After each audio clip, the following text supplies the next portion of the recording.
وسهلا بكم مشاهدينا الاعزاء من جديد والى فقره جديده في برنامج الموجه المفتوحه. نذكركم بانه بامكانكم متابعه هذا البث عبر فضائيه هلا شاشه التلفاز، موقع بنت، تطبيق بنت وتطبيق بنت قناه هلا، وكذلك عبر السوشيال ميديا التابعه لقناه هلا. عاد إلى البلاد مؤخرا الفنان منير قزموز ووفد مرافق مكون من 20 فنان و34 ضيف من شتى أنحاء البلاد بعد مشاركتهم في مهرجان الفن والجمال العاشر الدولي في مدينة العقبة بالأردن. شمل المهرجان فعاليات واسعة بمجال الفن وعرض لوحات المشاركين وغيرها، وبحضور شخصيات مسؤولة بارزة من المملكة الأردنية الهاشمية. للحديث أكثر عن هذا الموضوع ينضم إلينا الفنان منير قزموز من مدينة عكا. أهلا ومرحبا بك أستاذ منير. يا هلا بك عزيزي. هلا. بداية أستاذ منير، نود التعرف عليك بشكل أوسع، وأنت لك باع طويل بعالم الفن وصاحب خبرة كبيرة بهذا المجال. عرفنا أكثر عنك وعن مجالك الفني المحلي والعالمي أستاذ منير. منير قزموز من مدينة عكا، بحاول أكون فنان زي ما بقولوا. بشتغل على العديد من المعارض المحلية والدولية. بشارك في معارض محلية ودولية كمان. زي ما أنت ذكرت إسا، أنا رجعت على البلاد قبل كم يوم من مدينة العقبة، وشاركنا غاد مع وفد من 20 فنان من البلاد. عدد المشاركين اللي كانوا غاد 80 فنان من عدة دول حول العالم: سوريا، العراق، ليبيا، تونس، المغرب وغيرها من الدول العربية. كانت مشاركة جدا جدا ناجحة. والوفد الفلسطيني من الجولان للنقب وضع بالفعل بصمة في عالم الفن التشكيلي في خلال هذا المهرجان. طبعا هذا المهرجان لابد من هون أنه نشكر مديره علي كريشان، رئيس جمعية آيلا لثقافة الفنون. طبعا شارك في ودعم هذا المهرجان وزارة الثقافة الأردنية، وزارة السياحة، ومحافظة مدينة العقبة في الأردن.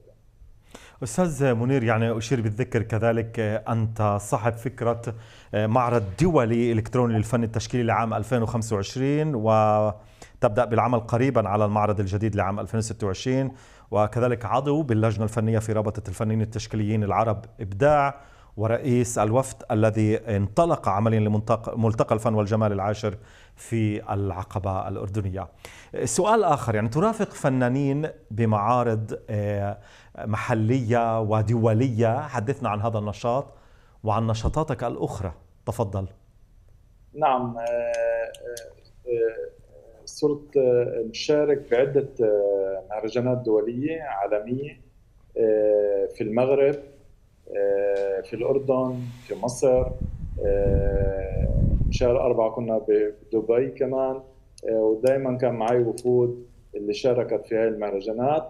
أحيانا تتراوح عددها بين 10 ل 30 فنان.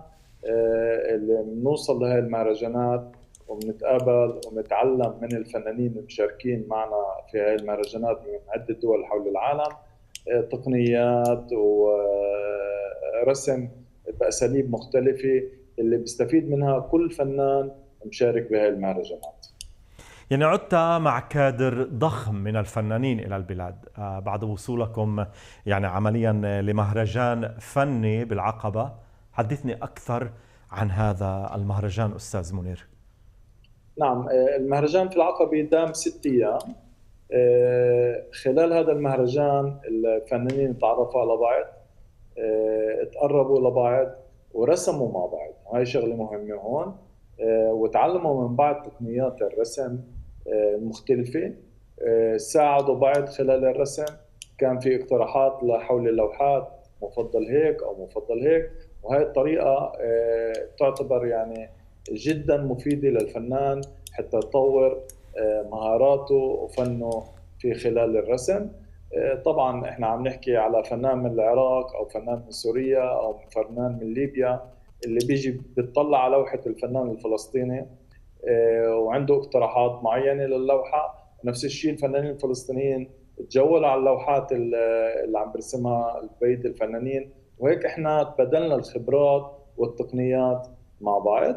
وفي وتم تتويج كل هذا العمل خلال ايامات الرسم هاي باليوم النهائي الاخير بمعرض ضخم اللي حضروا المئات من الشخصيات ومحبي الفن في الأردن. أريد أن أتحدث عن المشاركين وما الذي قدموه أستاذ منير؟ ما الذي قدموه هنالك على الأقل الوفد المرافق لك الذي اصطحبته وكنت مسؤول عنه كذلك في هذا البرنامج؟ نعم، الوفد الفلسطيني طبعا كل فنان عنده عالمه وطريقة رسمه وأسلوبه والتقنيات الخاصة فيه. فخلال الثلاث أيام 4 أيام اللي رسموا فيها كل فنان أبدع بطريقته بأسلوبه لإخراج لوحة فنية تشكيلية رائعة. في الحقيقة خلال افتتاح المعرض كثير انبهروا بأعمال الفنانين في المهرجان. أنا شخصيا ما برسم، أنا مصمم جرافي ومصور فوتوغرافي، فشاركت في لوحة تختلف عن كل الفنانين اللي هي بتقنية التصوير الفوتوغرافي والتصميم الجرافي. وهيك نفس الشيء كان في فنانين اللي رسموا تجريدي ورسموا تصويري أو رسموا من مخيلتهم الخاصة. كيف تجد ردود الأفعال العربية حول ما يقدموه فنانين من خلال مرافقتك لهم بالمهرجان أستاذ منير؟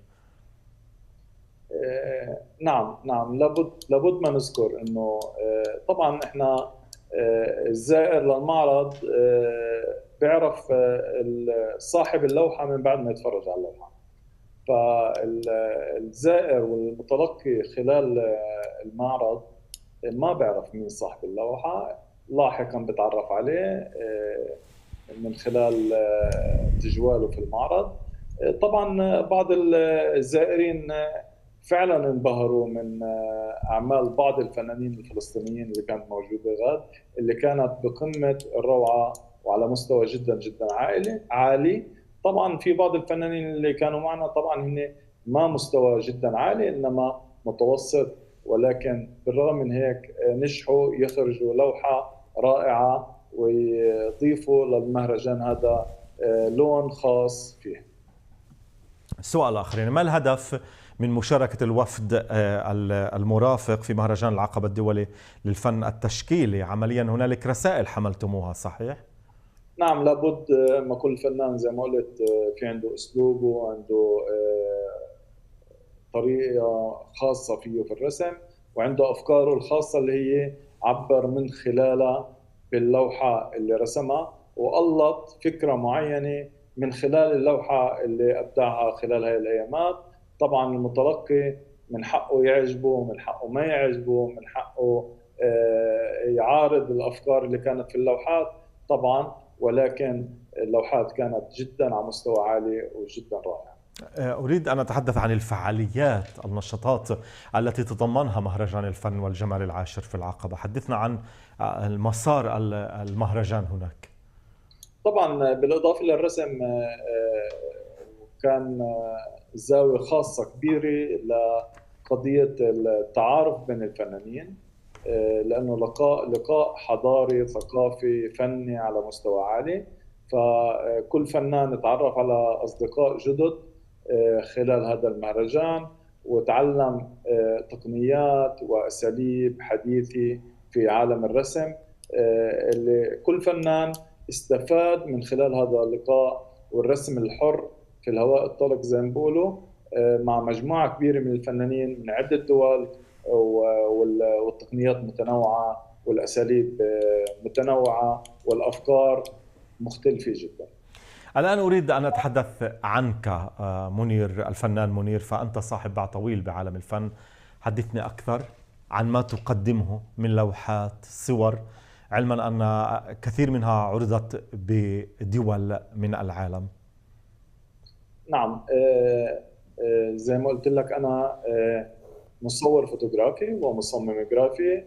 أعمالي الفنية بتدمج بين الشغلتين مع بعض، وأحيانا بعمل معارض تصوير فوتوغرافي لحال، أو معارض تصميم جرافي لحال، أو معارض مدمجة مع بعض. يعني زي معرض الأخير اللي كان قبل بضعة أشهر في رابطة الفنانين التشكيليين العرب في كفر ياسيف، إبداع، جمعية إبداع اللي أنا عضو فيها وعضو في اللجنة الفنية. فكان لي معرض فردي غاد قبل بضعة أشهر باسم شبابيك، اللي هو معرض اشتغلت عليه عدة سنوات، هو تصوير فوتوغرافي بشكل أساس. قمت بإنتاج صور مدمجة من خلال الجرافيك ديزاين والتصوير الفوتوغرافي. فبعض الصور كانت عبارة عن شباك في اليونان والصبر في قرية فلسطينية مهجرة. فعملت دمج بين الشبابيك من حول العالم مع شغلات داخلية من عدة محلات في العالم. الآن أريد يعني أن أسألك عن موضوع يعني تم إدراج اسمك في موسوعة الإبريما العالمية للفنانين التشكيليين عام 2022. ما أهمية هذا الاعتراف بالنسبة لمسيرتك الفنية، وكيف هو شعورك عندما تم إدراج اسمك في هذه الموسوعة العالمية؟ نعم، هي موسوعة جدا راقية. تم إدراج اسمي في موسوعة، وتم وضع بعض الصفحات حول أعمالي الفنية والسيرة الذاتية.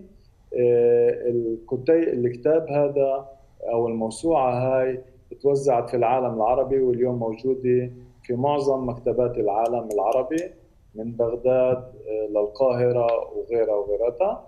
طبعا يشرفني أن أكون جزء من هذه الموسوعة العالمية.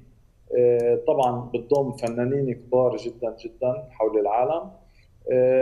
من فلسطين كان بعض الفنانين اللي انضافوا في هذه الموسوعة، ويشرفني كثير أنه أكون بهيك موسوعة دولية وعالمية اللي موجودة في جامعات العالم اليوم ومكتبات العالم. أنت مؤسس ومدير مهرجان عكا للفن التشكيلي الأول والثاني، كيف جاءت فكرة هذا المهرجان وما الهدف الذي تسعى لتحقيقه من خلاله؟ نعم، عادة احنا الفنانين بنعمل معرض، عدد اللي بتواجدوا في المعرض 70 شخص 100 شخص. فأنا طلعت بفكرة إنه أنا بدي أجيب أكبر عدد ممكن من الجمهور للمعرض. فأنا عملت مهرجان عكا الدولي الأول في الهواء الطلق، يوم رسم كامل لفنانين محليين مع مشاركة فنانين دوليين. يعني أنا طبعا ما بقدر أعمل المعارض المهرجان زي المهرجان في العقبة أو في دبي، أو اللي أقدر أجيب فنانين من سوريا والعراق والدول العربية الباقي. بينما أنا عملت إشي تاني، أنا جبت اللوحات انتعتن وعرضتها في المهرجان الدولي اللي أنا عملته مع لوحات الفنانين المشاركين خلال هذا اليوم الفني الطويل اللي رسموا فيه. وكان هيك بنهاية اليوم معرض دولي بضم لوحات لعدة فنانين من برية البلاد وفنانين من داخل البلاد. وهيك نجحت أنقل المهرجانات الدولية لمدينة عكا، بالرغم من أنه في صعوبة كبيرة أجيب الفنانين، فأنا جبت لوحاتين.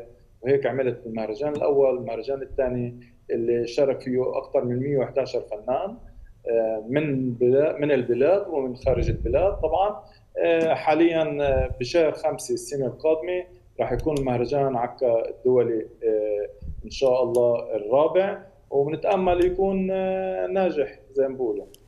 سؤال آخر، كيف أثرت نشأتك في مدينة عكا وخبرتك في معهد فيتسو كندا على توجهاتك الفنية وأسلوبك الإبداعي أستاذ منير؟ نعم، أولا أنا بلشت حياتي الفنية في عالم الرسم كرسام. فكنت أرسم ببداية حياتي، ومن هون انطلقت للتعلم في جامعة حيفا، وبعدين انتقلت لفيتسو كندا في حيفا. تعلمت التصميم الجرافي، أنهيت اللقب كمصمم جرافي.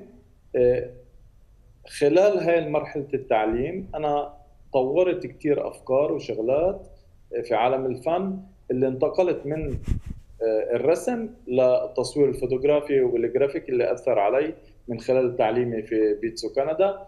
فبطلت أرسم وتحول أعمالي الفنية لتصوير فوتوغرافي وتصميم جرافي. سؤال آخر، بجانب كونك فنانا تشكيليا أنت ناشط اجتماعي وسياسي كذلك، كيف تدمج بين الفن والنشاط الاجتماعي في أعمالك أستاذ منير؟ نعم، معروف أنه مدينة عكا مدينة مختلطة عرب، لا يمكن الابتعاد عن السياسي والنشاط الاجتماعي من ناحية محاضرات، ندوات وغيرها وغيراتها من مظاهرات. فالفنان هو إنسان المفروض يكون ملم ومتابع للحالة السياسية والاجتماعية في بلده، إذا كان مش في وطنه على الأقل في المحيط القريب منه. فأنا بعيش مدينة عكا اللي هي مدينة مختلطة، ولا بد يكون في تأثير كبير للحالة الاجتماعية اللي أنا بعيش فيها في هذا البلد. لابد ما يكون في لنا بصمة من خلال الفن أو غير الفن كنشاط اجتماعي وسياسي. وتعمل مشرفا وكانزا للمعارض، حدثني عن هذا العمل، مساهمته في دعم الفنانين المحليين، وكيف ترى المشهد الفني في عكا اليوم أستاذ منير؟ نعم، أنا اشتغلت فترة طويلة أكثر من 5 سنين ككانز معارض في مدينة عكا في جمعية الياطر. وكنا نستضيف بشكل في الجاليري نتاع الياطر كل شهر أو شهرين معرض جديد. فإحنا خلال 5 سنين عملنا عدد معارض كبير، وضعنا بصمة في الفن التشكيلي في مدينة عكا. أنا بحب أقول لك إنه مدينة عكا فيها عدد هائل من الفنانين، يعني أعلام بالفن. يعني نذكر شيخ الفنانين وليد قشاش اللي هو رافقني كل دربي في عالم الفن، واحد من أعلام الفن التشكيلي في البلاد. عندنا كمان جابر أبو حامد، عنده لوحات قمة الإبداع، ويعني بنقدر نقول يمكن هو الوحيد اللي بيشتغل بهذا الأسلوب، النقش على النحاس. فعنده لوحات قمة الإبداع وقمة الروعة. ما بديش أذكر كل فنانين عكا، ولكن عكا أسوارة، بحرة، مناخة، يمكن هو السبب في انه عكا بتضم وبتحتضن عدد هائل من الفنانين في كل المجالات. بدناش نحكي بس على الفن التشكيلي، في الغناء، في العزف، في الفرق الموسيقية. في عكا ولادي زي ما بيقولوا بعالم الفن.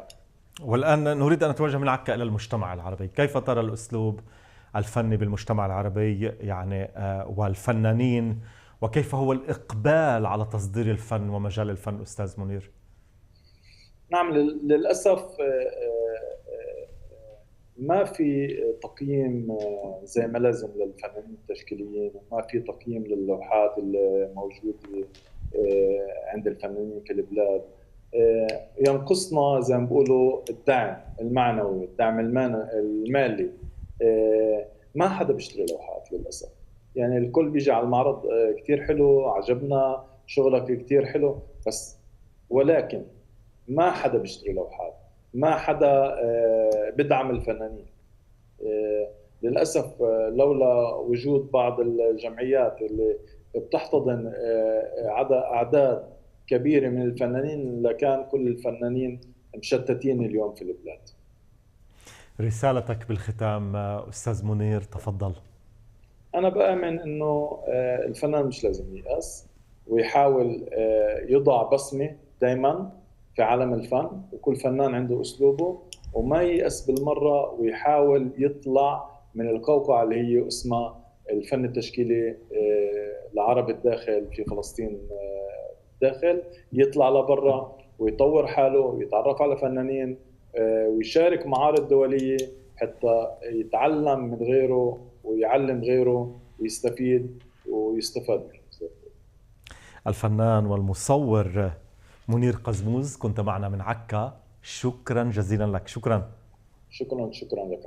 إلى اللقاء. إلى اللقاء. مشاهدينا إلى فاصل إعلاني، ابقوا معنا.